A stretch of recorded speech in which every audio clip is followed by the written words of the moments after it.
خواب مرتے نہیں، خواب دل ہیں، نہ آنکھیں نہ سانسیں کہ جو ریزہ ریزہ ہوئے تو بکھر جائیں گے، جسم کی موت سے یہ بھی مر جائیں گے، کیونکہ خواب مرتے نہیں۔ خواب تو خواب ہے، روشنی نوا ہے، ہوا ہے، جو کالے پہاڑوں سے رکتے نہیں، ظلم کے دوزخوں سے بھی پھنکتے نہیں۔ روشنی اور نوا اور ہوا کے علم مقتلوں میں پہنچ کر بھی جھکتے ہیں، پر خواب تو نور ہے، خواب سکرات ہے، خواب منصور ہے۔ اس کے بعد میری زندگی میرے لیے بہت تکلیف دہ اور ڈیفرنٹ ہو گئی تھی۔ بھیا نے میرے خلاف جو ایکشن لیا بہت ہی شدید تھا۔ سب سے پہلے تو انہوں نے مجھے کالج سے بے دخل کیا، اس کے بعد میرے گھر سے نکلنے اور سیل فون کے ساتھ ساتھ لینڈ لائن استعمال کرنے پر بھی سخت پابندی لگا دی۔ وہ لڑکیاں جو گھر والوں کی عزت سے کھیلتی ہیں، ان کے ساتھ شاید یہی ہونا چاہیے۔ جو والدین اور بھائیوں کی محبتوں کا ناجائز استعمال کرتی ہیں، ان کے ساتھ یہی سلوک ہونا چاہیے۔ میرے اندر بھی اس سلوک نے ایک بغاوت بھر دی تھی۔ حالانکہ دیکھا جاتا اب تو ابو داؤد نے بھی میرے ساتھ کچھ اچھا تو نہیں کیا تھا، انہوں نے بھی میری عزت دو کوڑی کی تھی، مگر شاید یہ محبت تھی مجھے ان سے، جبھی تو میں ان کے لیے نرمی کا پہلو نکال رہی تھی۔ اور بھیا مجھے وہاں سے لاتے ہوئے ابو داؤد کے ساتھ میرا ہر تعلق توڑائے تھے، مگر یہ تو ان کی صرف سوچ تھی۔ ہاتھوں میں سے انگوٹھی اتار دینے سے دلوں کے تعلق تو ٹوٹ نہیں جایا کرتے۔ اس دن اون بھیا مجھے اپنے ساتھ گھر لے کر پہنچے تو ان کے فولادی چہرے پر اتنی سختی اور اتنا غصہ تھا جو خوف سے روح کو بھی قبض کر دے، مگر نہ جانے کیوں مجھے پھر بھی ان سے کوئی ڈر نہیں لگا۔ پورٹیکو میں گاڑی روک کر انہوں نے بند دروازے کو کھولا اور آندھی طوفان کی طرح باہر نکلے تھے۔ پھر مجھے بھی بازو سے پکڑ کر بے جان چیز کی طرح کھینچتے ہوئے ماما کے پاس لائے اور مجھے ان کی طرف دھکیل دیا۔ دوپٹے کے بغیر ناک اور ہونٹ سے بہتے خون کے ساتھ میری حالت قابل رحم تھی، مگر ماما کو تو دھچکا لگا تھا۔ اس سے پہلے کہ وہ کچھ پوچھتی، اون بھیا غرا کر بولے، سنبھالے اسے ماما، ورنہ ایسا نہ ہو کہ میں اسے جان سے مار ڈالوں۔ اون بیٹا کیا ہوا؟ انہوں نے گھٹتی ہی آواز میں پوچھا تھا۔ بہتر ہوگا کہ آپ ہی سے پوچھ لیں، میری زبان یہ بتانے سے قاصر ہے۔ انہوں نے قہر برساتی خون رنگ آنکھیں لمحہ بھر کو مجھ پر ٹکائی۔ ان آنکھوں کی تلخی اور ان سے اٹھتی چنگاریاں مجھے بھسم کرنے کو کافی تھی۔ میں آنسو بہانا بھی بھول چکی تھی، بس بے عزتی کا شدید احساس تھا جس نے مجھے کہیں کا نہیں چھوڑا تھا۔ اور بھیا جیسے دندناتے ہوئے آئے تھے ویسے ہی واپس بھی چلے گئے۔ اب میں عدالت میں پیش مجرم کی طرح ماما کے سامنے سر جھکائے کھڑی تھی اور وہ خوف زدہ نظروں سے مجھے دیکھ رہی تھی۔ ان کی درد بھری نگاہیں میرے سراپے پر جمی تھی، اور پھر وہ آگے بڑھی اور الماری کھول کر جو دوپٹہ ہاتھ لگا کھینچ کر میرے کندھے پر ڈال دیا۔ یہ اون کیا کہہ گیا؟ مجھے کچھ سمجھ نہیں آئی بیٹا، بتاؤ نا۔ پر میں کیا کہتی؟ میرے پاس کہنے کو تو کوئی الفاظ ہی نہیں تھے۔ حجاب بیٹا بولو ورنہ میرا دل پھٹ جائے گا بیٹا، پلیز۔ ان کی رنگت ہلدی کی طرح زرد پڑتی جا رہی تھی۔ ان کی سوالی نظروں میں جو ملامت اور شک تھا وہ مجھے نظریں چرانے پر مجبور کر گیا۔ حجاب بولو، کیا کیا ہے تم نے؟ ہاں؟ ان کا ضبط چھلک گیا تو انہوں نے مجھے جھنجھوڑ کر پوچھا، اور پھر میں نے اپنی زندگی کا سب سے کڑا وقت سہا تھا۔ میں نے خود اپنے منہ سے اپنے جرم کا اعتراف کیا اور لمحہ بلمحہ ماما کا سفید پڑتا چہرہ دیکھنے لگی۔ وہ کھڑے سے ایک دم بیٹھ گئی تھی اور پھر ان کی سرسراتی ملامت بھری آواز میں نے سنی۔ تمہیں پتا ہے حجاب، آج تم نے اپنے نام کی لاج نہیں رکھی، تم نے آج ہمیں ہماری نظروں میں گرا دیا، آج تم بے حجاب ہوگی حجاب۔ مجھے معاف کر دے ماما، پلیز مجھے معاف کر دے۔ ان کی حالت دیکھ کر میں زور زور سے رونے لگی، مگر انہوں نے میرے ہاتھ جھٹک دیے۔ یہاں سے چلی جاؤ حجاب، اب میں بھی تمہاری شکل دیکھنے کی روادار نہیں۔ کتنی بے حسی اور نفرت تھی ان کے لہجے میں اور ان کی آنکھوں میں بھی۔ مجھے لگا تھا کہ میں نے اس روز ابو داؤد کو نہیں، اپنے تمام رشتوں کو کھو دیا تھا۔ زندگی مجھے عجیب دوراہے پر لے آئی تھی۔ جب ابو داؤد سے یہ رشتہ جڑا تو تب بھی میں نے احتجاجاً خود کو کمرے میں بند کیا تھا، اور اب جب یہ رشتہ توڑا گیا تو میں ایک بار پھر اپنے کمرے میں بند تھی۔ غم، غصے اور رنج اور بے بسی کے احساسات میں گھری ہوئی تھی۔ اس معاملے کو پاپا نے اپنی فہم و فراست سے سلجھا لیا تھا۔ انہوں نے ساری بات سنی تھی، مجھ سے بھی اور اون بھیا سے بھی، اور پھر انہوں نے رشتے کی تجدید تو نہیں کی مگر ہمارے درمیان جو دوریاں آئی تھی اسے دور کرنے کی کوشش کی۔ یہ جو کچھ بھی ہوا اس میں ہم صرف حجاب کو قصوروار نہیں دے کر ٹھہرا سکتے۔ سب سے زیادہ عمل دخل ابو داؤد کا تھا۔ ہم پر پہلے ہی واضح ہو چکا تھا کہ اس کے مقاصد کیا ہے اور اس نے انہی مقصد کے لیے ہماری بیٹی کو استعمال کیا۔ حجاب تو ابھی نادان ہے، اچھا برا نہیں سمجھ سکتی، ویسے بھی بچوں سے غلطیاں ہو جایا کرتی ہیں۔ بیٹے آپ بڑے ہو کر اپنی بہن کی غلطی کو معاف کر دو۔ میں سر جھکائے بیٹھی تھی اور بس آنسو بہا رہی تھی۔ پر پاپا اس بات کی کیا گارنٹی ہے کہ یہ دوبارہ اس غلطی کو نہیں دہرائے گی؟ بھیا کی آواز بہت ہی خوش تھی۔ چیر اپ بیٹے، میں نے کہا نا کہ بچوں سے غلطی ہو جایا کرتی ہے، اور پھر ہماری بیٹی کو ٹریپ کیا گیا تھا۔ خدا نہ خواستہ اس کے کردار میں کسی قسم کا کوئی جھول نہیں۔ پاپا کا لہجہ بہت ہی اچھا تھا۔ بھیا نے گہری سانس لی اور پھر بولے، ٹھیک ہے پاپا، مگر اب میں محتاط رہنا چاہتا ہوں۔ مجھے اس گھٹیا انسان پر بھروسہ نہیں۔ آپ کہہ سکتے ہیں کہ میں دوسری مرتبہ سے دھوکہ نہیں کھانا چاہتا۔ کیا کہنا چاہتے ہو تم؟ پاپا نے سوالی نگاہوں سے انہیں دیکھتے ہوئے پوچھا تو وہ بولے، حجاب کالج نہیں جائے گی اور سیل فون بھی یوز نہیں کرے گی۔ انہوں نے جس انداز سے کہا وہ انداز پاپا کے ماتھے پر شکن سمیٹ لایا تھا۔ تمہارا مطلب ہے کہ تم یہ کہنا چاہتے ہو تمہیں حجاب پر اعتماد نہیں؟ ہاں، پاپا نے غصے سے پوچھا تو بھیا نے کندھے اچکا دیے۔ میں نے کہا نا پاپا کہ میں اتنا سٹیمنا نہیں رکھتا کہ میں ایک بار پھر سے دھوکہ کھاؤں۔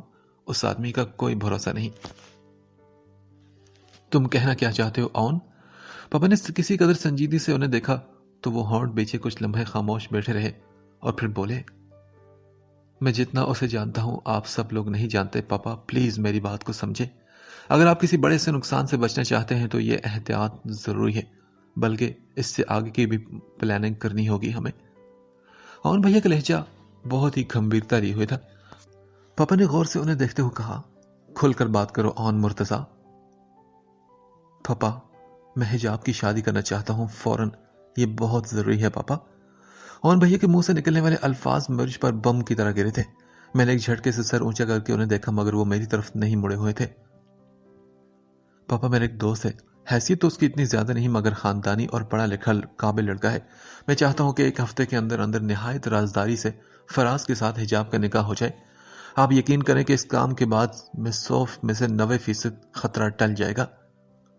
بھیا پاپا کو راضی کرنے کے در پہ تھے اور شاید ماما پاپا قائل ہو بھی جاتے مگر میرے اندر غضب کی ایک لہر پیدا ہوئی تھی اور میں ایک جھٹکے سے وہاں سے اٹھ کر چلی گئی تھی۔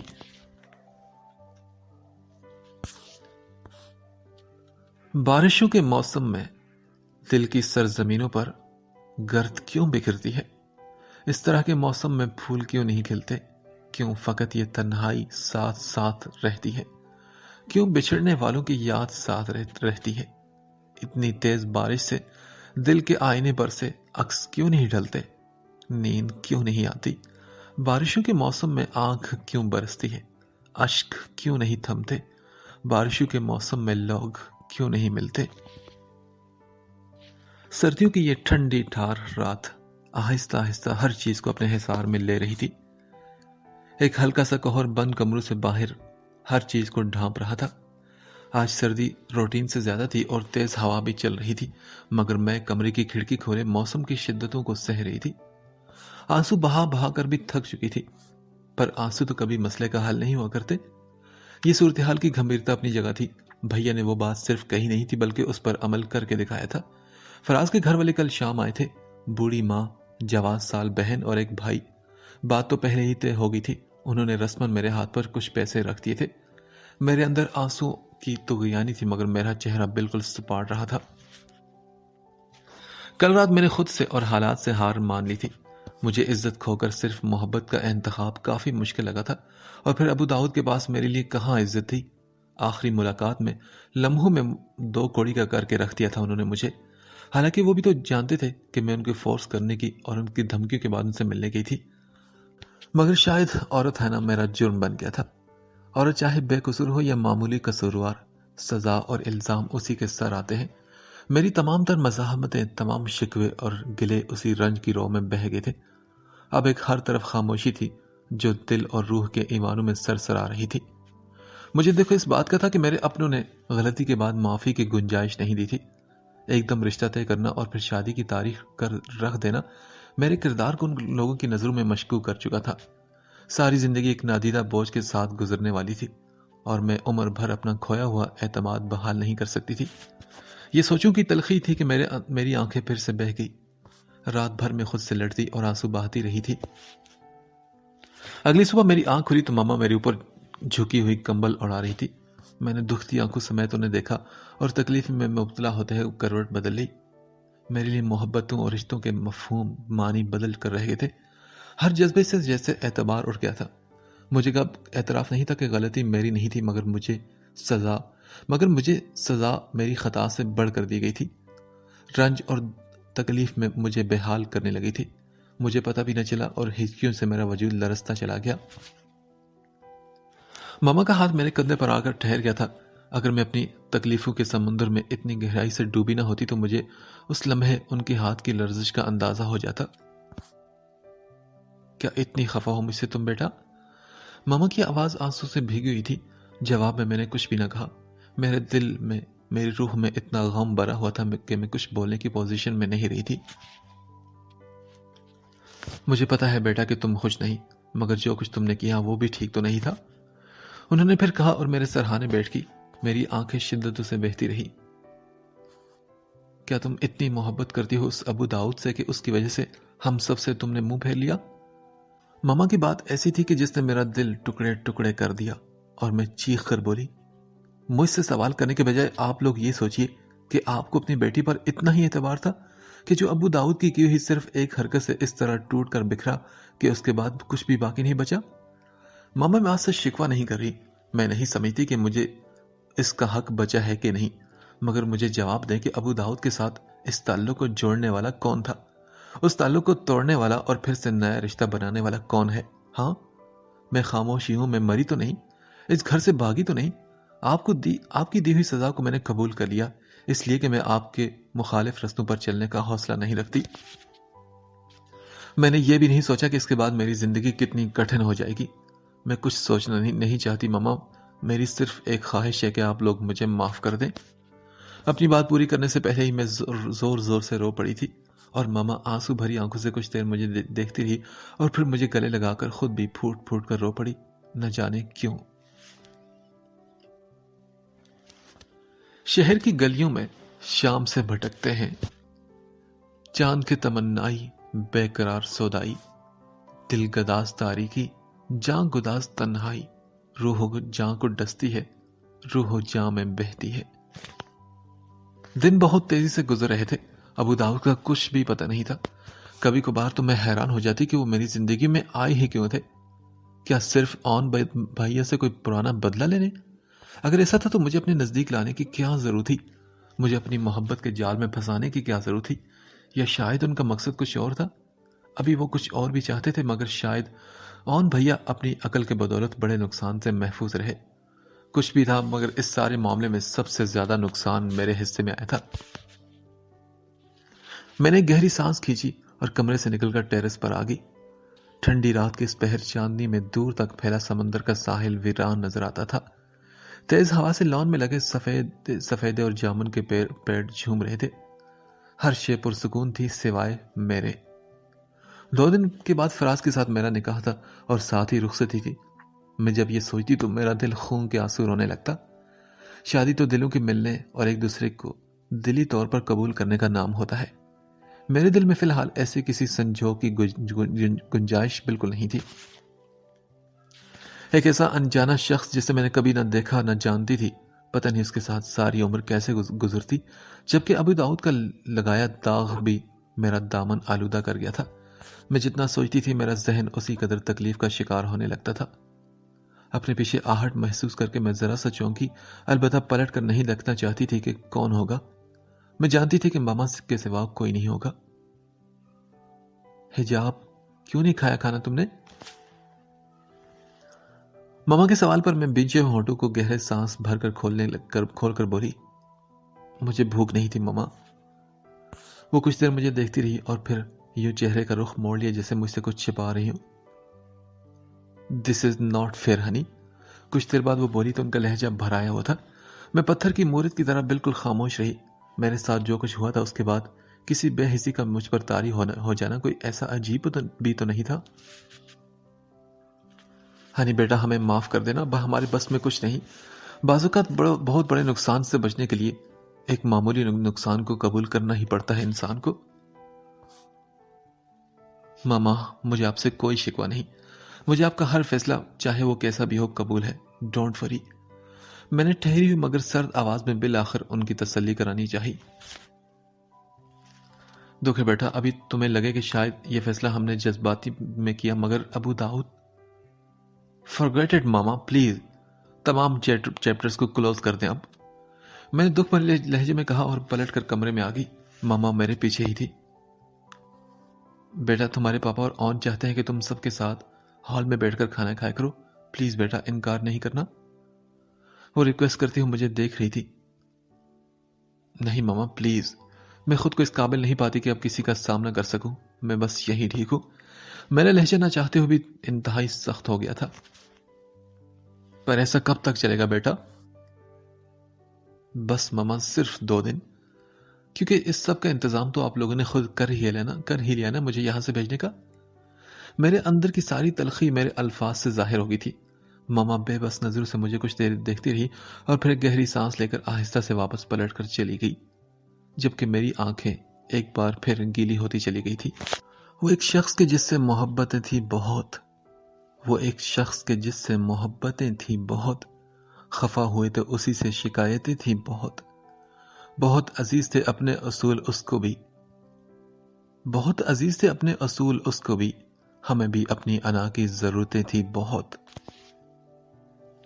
عجیب سے دن گزر رہے تھے. میں راتوں کو جاگتی اور دن چڑھے تک سوئی پڑی رہتی. دن کا ایک حصہ آج بھی گزر گیا تھا کہ تبھی دروازہ زور زور سے دھڑ دھڑائے جانے لگا. میری آنکھ کھلی تھی. رات بھر کھلی کھڑکی سے سرد ہوا کے جھونکے کمرے کو ٹھنڈا کرتے رہے تھے اور اب اسی کھلی کھڑکی سے سورج کی کرنیں بڑی بے تکلفی سے میرے کمرے میں اندر آ گھسی تھی. میں نے اٹھ کر اپنے بال سمیٹے، پیروں میں سلیپر اٹکائے. اس دوران دستک مزید 2 مرتبہ ہو چکی تھی. چھوٹی بیوی بیگم صاحبہ کہتی ہیں کہ ناشتہ کر کے فٹافٹ تیار ہو جائے. دروازے پر زبیدہ تھی. جب سے یہ ساری صورتحال ہوئی تھی، زبیدہ سے شاید یہ میرا پہلا سامنا تھا. اس کی آنکھوں میں اپنے لیے افسوس اور ہمدردی دیکھنا بھی میرے لیے ایک آزمائش تھی. میں کچھ کہے بغیر پلٹ کر واش روم میں چلی گئی. منہ ہاتھ دھو کر تولیے سے خشک کرتی باہر آئی تو ماما خود ناشتے کی ٹرے کے ساتھ میرے انتظار میں بیٹھی تھی. ماما پلیز یہ تکلف مت کیا کریں آپ، مجھے اچھا نہیں لگتا. تولیہ صوفے پر پھینکتے ہوئے میں نے جھنجھلا کر کہا تو جواب میں کچھ کہنے کے بجائے وہ مجھے دیکھتی رہی. آؤ ناشتہ کر لو. مجھے بھوک نہیں تھی مگر صرف ان کی تسلی کی خاطر میں نے ایک سلائس چائے کے ساتھ لے لیا.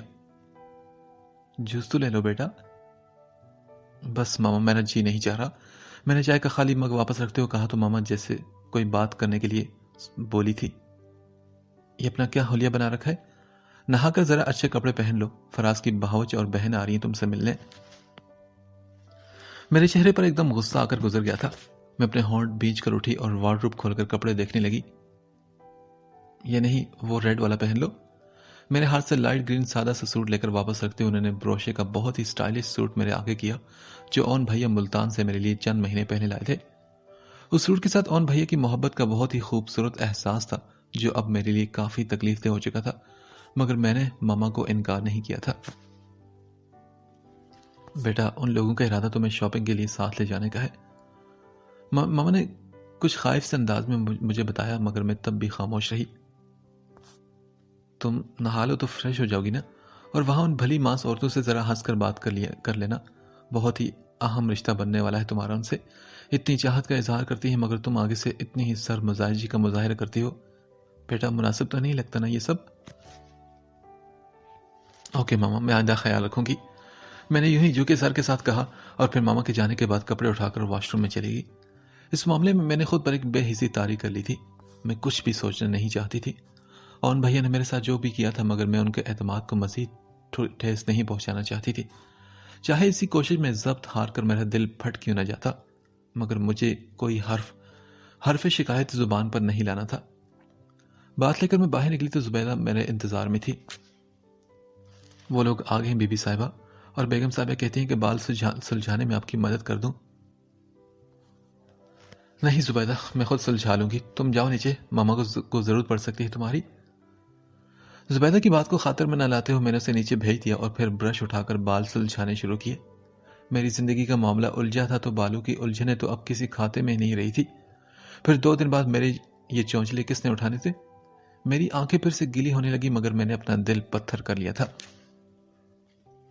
اپنے بال سنوار کر میں نے سمیٹے اور کیچر میں جکڑ لیے۔ شو ریک سے میچنگ کے سینڈل پہن کر دوپٹہ اوڑھتی میں نیچے آئی تھی۔ مہمان خواتین ماما کے ساتھ ہال والے کمرے میں بیٹھی تھی۔ تینوں باری باری اٹھ کر میرے گلے سے لگی اور بہت ہی خوش دلی سے میرا استقبال کیا۔ ماشاءاللہ بھابھی گلاب کی طرح مہکی مہکی اور شاداب ہیں، انہیں تو کسی سنگھار کی بھی ضرورت نہیں۔ اللہ نے فراز کے بھاگ جگا دیے ہیں جی۔ فراز کی بہن بہت ہی خوشی سے بولی تھی۔ 2 دن بیچ میں، پھر تو اس چاند چہرے کو ہمیشہ ہمارے گھر میں روشنی پھیلانی ہے۔ ان سادہ دل خواتین کی گفتگو بس ویسے ہی تھی، سادہ اور بناوٹ سے بالکل دور۔ میں خاموش سر جھکائے بیٹھی رہی۔ فراز کہہ رہا تھا کہ وہ بھی ہمارے ساتھ جائے گا، مگر میں نے منع کر دیا۔ ساری زندگی اس کو ہی بیوی کے ساتھ گھومنا پھرنا ہے، پھر ابھی تو ہمارا موقع ہے نا۔ فراز کی والدہ یہ بات کر کے ہنس رہی تھی، جبکہ یہ گفتگو میرے دل کے درد کو مزید بڑھاوا دے رہی تھی۔ پتہ نہیں ماما کہاں چلی گئی تھی، تبھی وہ آنٹی بولی، بیٹا آپ بھی کچھ لو نا۔ نہیں آنٹی، مجھے ابھی کچھ نہیں کھانا، ایکچولی میں نے ابھی ناشتہ کیا ہے۔ او اچھا ٹھیک۔ وہ میری طرف سے مطمئن ہوگی اور پھر ماما کے آنے پر ان لوگوں نے اجازت چاہی۔ ماما کو کیا اعتراض ہو سکتا تھا؟ ہم تو چاہتے تھے کہ آپ بھی ساتھ چلتی، بچی تھوڑا ریلیکس ہو جاتی۔ فراز کی بھابھی نے ماما سے کہا تو وہ مسکرا دی۔ بچی بالکل ریلیکس ہے، آپ ٹینشن نہ لیں، ویسے بھی اب ساری عمر آپ لوگوں کے ساتھ ہی گزارنی ہے نا۔ مجھے لگا تھا کہ ماما نے جان بوجھ کر مجھے یہ بات جتلائی تھی۔ میرے دل میں کوئی تیر سا جیسے لگا تھا۔ ان لوگوں کے ساتھ میں گاڑی میں بیٹھ کر مارکیٹ پہنچی اور پھر ان تینوں خواتین کے ساتھ مختلف دکانوں میں خوار ہوتی پھرتی رہی۔ پتہ نہیں لوگ مجھے اپنے ساتھ کیوں لے کر آئی تھی، جبکہ شاپنگ وہ خالصتاً اپنی پسند سے کری تھی۔ مجھ سے تو بس رائے لے جا رہی تھی۔ مجھے ایک لمحے کو ہنسی بھی آئی تھی کہ یہ بھلا کیسی فارمیلٹی تھی جسے یہ لوگ نبھا رہی تھی۔ خیر میرا کوئی جذباتی اور دلی لگاؤ تو تھا نہیں میں کرتی پھرتی۔ بازار میں دکانیں گھومتے ہمیں 2 گھنٹے ہونے کو آئے تھے۔ اب صحیح معنوں میں بیزار ہونے کے ساتھ ساتھ بھوک بھی محسوس کرنے لگی تھی، مگر وہ لوگ تو تن من دھن سے شاپنگ میں مصروف تھی۔ نسبتاً مہنگے بوتیک سے وہ برائڈل ڈریس چوز کرنے کو آئی تو کچھ نروس سی تھی۔ بھابھی سچی بات ہے، ہم کبھی اسی دکانوں پر نہیں گئے، مگر یہ فراز کا حکم تھا کہ ولیمے کا جوڑا بہت ہی اچھا ہونا چاہیے، یہاں جو بھی ڈیل کرنی ہے آپ نے ہی کرنی ہے، فراز کی بہن نے میرے کان میں کہا، اور میں پریشان سی ہو کر رہی۔ جس طرح ان لوگوں نے بھاؤ تاؤ کیا تھا، پیسے کم کرانے کو دکانداروں سے جھگڑے کیے تھے، اگر یہ مجھ سے ایسی توقع لگا رہی تھی تو میں اس توقع پر بالکل بھی پوری نہیں اتر سکتی تھی۔ میں انہیں بتانا چاہتی تھی کہ مجھے تو یہ کام کرنا ہی نہیں آتا، نہ میں نے کبھی کوئی شاپنگ کی اس طرح کی، مگر وہ مجھ سے جواب لیے بنا جیسے فرض ادا کر کے آگے بڑھ گئی تھی۔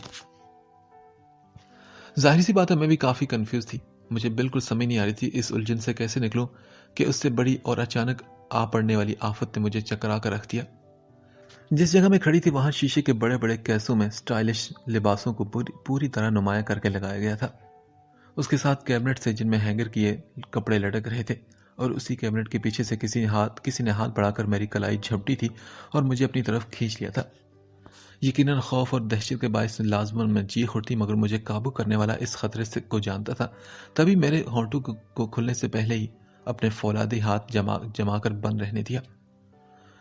میں کسی پرندے کی طرح بس پھڑا کر رہ گئی تھی۔ اس گرفت میں اتنی وحشت اور اتنی سختی تھی، اور وہ طوفان کی طرح مجھے گھسیٹتا ہوا کچھ اور پیچھے ہوا، اور ہمارے چاروں اطراف لٹکتے ہوئے ریشمی کپڑے تھے۔ اب تاریکی اور حبس تھا، میرا دم گھٹنے لگا اور میں ایک بار پھر سے پھڑپڑانے لگی۔ خوف اور دہشت سے کبھی بھی میرا دل بند ہو سکتا تھا کہ تبھی میرے کانوں میں اس کی آواز گونجی، تم کیا سمجھتی ہو میں بھول گیا تمہیں؟ میرے بکھرے ہوئے حواس ابو داؤد کی سرد آواز پر بالکل ساتھ چھوڑتے ہوئے محسوس ہوئے۔ یہ تو ابو داؤد تھے، انتقام اور نفرت کی آگ میں بھڑ بھڑ جلتے ہوئے۔ سالہ صاحب سے کہہ دینا کہ اس نئے رشتے کو یہیں ختم کر دیں۔ یہ بات طے ہے کہ اگر تمہاری کسی سے شادی ہوگی تو وہ صرف ابو داؤد ہی ہوگا۔ وہ مجھے ذلیل کر کے عزت قائم رکھ لے گا، ایسا ممکن نہیں۔ یہ بازی میں سے ہرگز جیتنے نہیں دوں گا۔ اگر قسمت نے پھر سے ہار میرے نصیب میں لکھی تو میں جیتنے والوں کو شوٹ کر دوں گا، کہہ دینا اسے۔ میری نگاہ پہلی مرتبہ ابو داؤد کے چہرے پر پڑی۔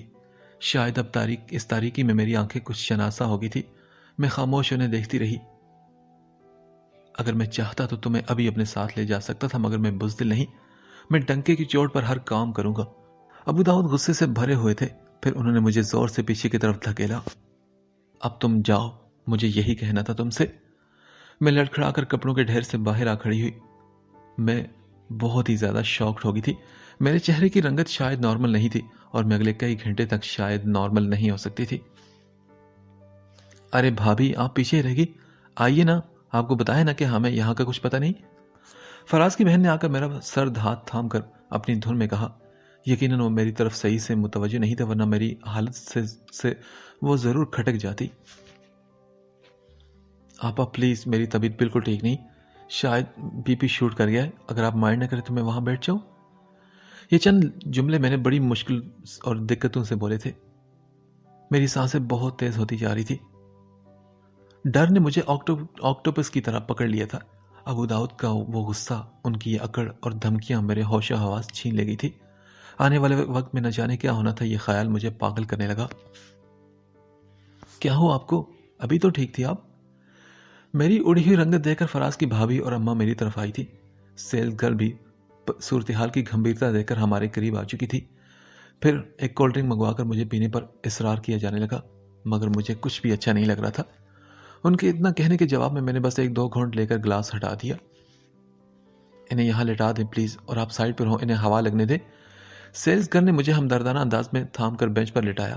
میری آنکھوں سے نمی پھسل کر کنپٹیوں میں جذب ہونے لگی۔ فراز کی بہن ماما کو فون پر اس نئی صورتحال کی خبر دے رہی تھی، اور پھر فون بند کر کے وہ میرے پاس آئی۔ فکر مت کریں بھابھی، ہم ابھی آپ کو ڈاکٹر کے پاس لے کر چلتے ہیں۔ وہ اپنے دوپٹے سے مجھے ہوا دیتے ہوئے تسلی دلانے کو بولی۔ میں نے جواب میں کچھ نہیں کہا۔ شاید 10-15 منٹ گزرے ہوں گے جب میں نے اون بھیا کی پریشان بھری آواز سنی۔ وہ میرے متعلق سوال کر رہے تھے۔ بھائی صاحب، کچھ پتہ نہیں، بھابھی کی طبیعت ایک دم خراب ہو گئی تھی، فراز کی بہن نے جلدی بھرے انداز میں کہا تو اون بھائیوں نے ہٹاتے ہوئے میرے قریب آئے۔ ہنی، کیا ہوا گڑیا آپ کو؟ میں نے بڑی مشکل سے اپنی آنکھیں کھولی اور سر کو نہ میں ہلایا تھا، جبکہ نہ جانے کیوں اون بھیا کو دیکھتے ہی میرے آنسو پھر سے بہنا شروع ہو چکے تھے۔ ارے پگلی، روتے نہیں، چلو آؤ میں ڈاکٹر کے پاس لے چلتا ہوں۔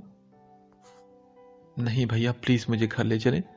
میں ان کے بازو سے لپٹ کر بھراہٹ بھری آواز میں بولی تو انہوں نے نرمی اور آہستہ سے مجھے تھام کر اٹھنے میں مدد دی اور سہارا دے کر گاڑی تک لے آئے۔ آپ لوگ نہیں چلیں گے کیا؟ اون بھیا نے مجھے فرنٹ ڈور اوپن کر کے بٹھانے کے بعد فراز کی فیملی کی طرف دیکھتے ہوئے پوچھا۔ نہیں بیٹا، ابھی ہمارا کام رہتا ہے، وہ نمٹا لیں، پھر شام کو فراز کے ساتھ اپنی دھی رانی کو دیکھنے آئیں گے، رب رکھا۔ Okay aunty, as you wish, فی امان اللہ، اون بھیا نے ان سے کہا اور پھر ڈرائیونگ سیٹ پر آ کر گاڑی سٹارٹ کر دی۔ ہمارے گھر پہنچنے سے پہلے ماما عیسیٰ بھائی کو ان کے کلینک سے بلوا چکی تھی۔ مجھے لٹا کر انہوں نے میرا تفصیلی معائنہ کیا۔ فکر کی کوئی بات نہیں، بی پی نارمل نہیں، میں انجیکشن دے رہا ہوں، ماما اسے آرام کرنے دے، سو کر اٹھے گی تو بالکل نارمل ہوگی، عیسیٰ بھائی نے کہا، اور پھر ماما کی مدد سے میری کلائی میں انجیکشن لگانے کے بعد اون بھیا کے ساتھ باہر نکل گئے۔ میں اس کے بعد جیسے ہی خود سے غافل ہو گئی تھی۔ شام کو جب اٹھی تو ماما نے زبردستی مجھے سوپ پلایا اور پھر دوا کھلانے کے بعد ادھر ادھر کی باتیں کرتی رہی۔ وہ نماز پڑھنے کو اٹھی تھی اور تبھی میں اپنے وحشت زدہ خیالات کے ساتھ ایک بار پھر تنہا رہ گئی تھی۔ میری نظر کھڑکی کے شیشے پر وقفے وقفے سے گرتی بوندوں پر تھی اور میرے چہرے پر فکروں کا جال پھیلا ہوا تھا۔ حالات جس نہج پر چل نکلے تھے، میں نے سمجھوتا کر لیا تھا، صرف اپنے رشتوں کی خاطر۔ حالانکہ میں نہیں سمجھتی تھی کہ جو اجلت میں میرے لیے فیصلہ ہوا تھا وہ انصاف کے زمرے میں آتا تھا اور زیادتی نہیں تھی، مگر میں ہر صورت اپنے دامن پر لگے داغ کو دھونا چاہتی تھی، مگر یہ ابو داؤد شاید مجھے ایک بار پھر زندہ زمین میں دفن کرنا چاہتے تھے۔ کیا سوچ رہی ہو حجاب؟ اون بھیا کی آواز پر میں اپنی جگہ سے زور سے اچھلی۔ وہ نہ جانے کب آگے تھے۔ میں نے ڈر کر انہیں دیکھا اور پھر سر کو نہ میں ہلایا۔ پریشان ہو کیا؟ نہیں تو بھیا۔ اوکے، مجھے بتاؤ کہ شام میں شاپنگ آرکیڈ میں کیا ہوا تھا تمہارے ساتھ؟ کچھ بھی تو نہیں۔ میں نے ڈر کر انہیں دیکھا۔ وہ غور سے میری طرف دیکھ رہے تھے، جیسے میری آنکھوں سے دل کا راز پا لینے کے خواہش مند ہو۔ ہاں نہیں، تمہاری طبیعت یوں تو اچانک خراب نہیں ہو سکتی نا، کچھ تو وجہ ہوگی۔ آپ کیا کہنا چاہتے ہیں بھیا؟ میں ایک دم روحاسی ہو کر رہ گئی تھی۔ میں جانتی تھی کہ اب انہیں مجھ پر اعتماد نہیں رہا، مگر وہ اس طرح بار بار مجھے شرمندہ کریں گے، یہ بات مجھ سے برداشت نہیں ہو رہی تھی۔ دیکھو حجاب، تم اچھی بھلی یہاں سے گئی تھی، شاپنگ کے دوران بھی تو تم نارمل تھی، مگر پھر دیکھو جو بھی بات ہے مجھے بتا دو، ہم سب کے حق میں یہی بہتر ہے۔ ان کا اٹکتا رکتا لہجہ ان کے اندرونی پریشانی کی چغلی کھا رہا تھا، یعنی انہیں شک تھا مگر یقین نہیں۔ اب میں انہیں کچھ کیسے بتا سکتی تھی؟ وہ غصے میں آ کر پتہ نہیں کیا کرتے، اور ابو داؤد تو ویسے بھی غصے میں تھے۔ میں ہرگز مزید اس سب کو بگاڑنا نہیں چاہتی تھی۔ ایسا کچھ بھی نہیں ہے بھیا، پلیز بلیو می، میں نے پرزور انداز میں کہا۔ میرا مقصد انہیں یقین دلانا تھا، جو پتہ نہیں کس حد تک کامیاب رہا۔ اس سے پہلے کہ وہ کچھ اور کہتے، زبیدہ ماما کا پیغام لے کر آ گئی۔ وہ نیچے فراز صاحب اور ان کے گھر والے آئے جی، اور بیگم صاحبہ آپ دونوں کو بلا رہی ہیں۔ زبیدہ کی اطلاع پر میرا چہرہ بجھ سا گیا تھا۔ اس وقت میں کم از کم کسی سے ملنے کی خواہش مند نہیں تھی، اور فراز کی فیملی سے تو بالکل بھی نہیں۔ اوکے تم چلو، ہم ابھی آتے ہیں۔ بھیا نے زبیدہ کو چلتا کیا اور پھر خود اٹھ کھڑے ہوئے اور مجھے دیکھے بنا خشک لہجے میں بولے تھے، نیچے آنے سے پہلے اچھی طرح سے منہ ہاتھ دھو لینا تاکہ آنسوں کے نشان مٹ جائیں۔ ان کی بات پر ایک دم میرا گلا غم کے بوجھ سے بند ہونے لگا۔ یہ میرے سب سے پیارے بھیا تھے، مگر حالات نے انہیں مجھ سے بہت ہی فاصلے پر کر دیا تھا۔ اس سے پہلے کہ میں کچھ کہتی، فراز کی والدہ، بھابھی اور بہن باتیں کرتی وہیں چلی آئی۔ ہم نے سوچا بچی کی طبیعت ٹھیک نہیں تو ہم خود اس کے پاس آ جاتے ہیں۔ ارے آنٹی آپ نے زحمت کی، الحمدللہ حجاب بہتر ہے کافی، یہ نیچے آ ہی رہی تھی۔ اور بھیا نے ٹھہری آواز میں کہا، نیچے فراز بھی تو آیا نا ہمارے ساتھ، اور بچی شاید اس کے سامنے آنے سے گھبراتی ہے۔ فراز کی میں نے ہنستے ہوئے بات کی۔ میری اور بڑے بھیا کی نظریں بس ایک لمحے کو ایک دوسرے سے ملی تھی، اور پھر میں نے سر جھکا لیا تھا۔ بڑے بھیا خاموشی سے باہر نکل گئے۔ تینوں خواتین مجھ سے طبیعت اور خیریت دریافت کرنے لگی، اور میں بڑی مشکل سے ان کی تسلی کرانے کے لیے ان کو جواب دیے جا رہی تھی۔ تھوڑی دیر بعد چائے کی ٹرالی کے ساتھ زبیدہ اور اس کے پیچھے ماما اور اون بھیا اور شاید فراز بھی آئے تھے۔ میں گم سم ساکن سی بیٹھی رہ گئی۔ سانولی رنگت، لمبا قد، تھوڑے بہت اچھے سے نقوش والے فراز شاید میری موجودگی یا پہلی بار میرے سامنے آنے کے باعث کچھ پزل سے تھے۔ وہ اون بھیا کے ساتھ میرے سامنے صوفے پر آ کر بیٹھ کے انہوں نے مجھ سے خیریت بھی پوچھی، مگر میں جواب دینے کی پوزیشن میں نہیں رہی تھی۔ فراز کسی بھی طرح ابو داؤد کے پاسنگ بھی نہیں تھے۔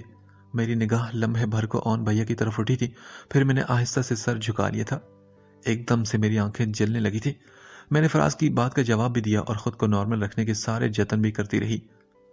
فراز بہت تھوڑی دیر بیٹھے اور پھر کسی کام کا کہتے اٹھ کر چلے گئے تھے۔ اور بھیا بھی ان کے ساتھ اٹھ کر چلے گئے تھے، اور مجھے لگا تھا کہ جاتے ہوئے وہ میرا رہا سہا سکون بھی اپنے ساتھ لے گئے ہیں، اور اس رات میں ایک بار پھر سے سو نہیں سکی تھی۔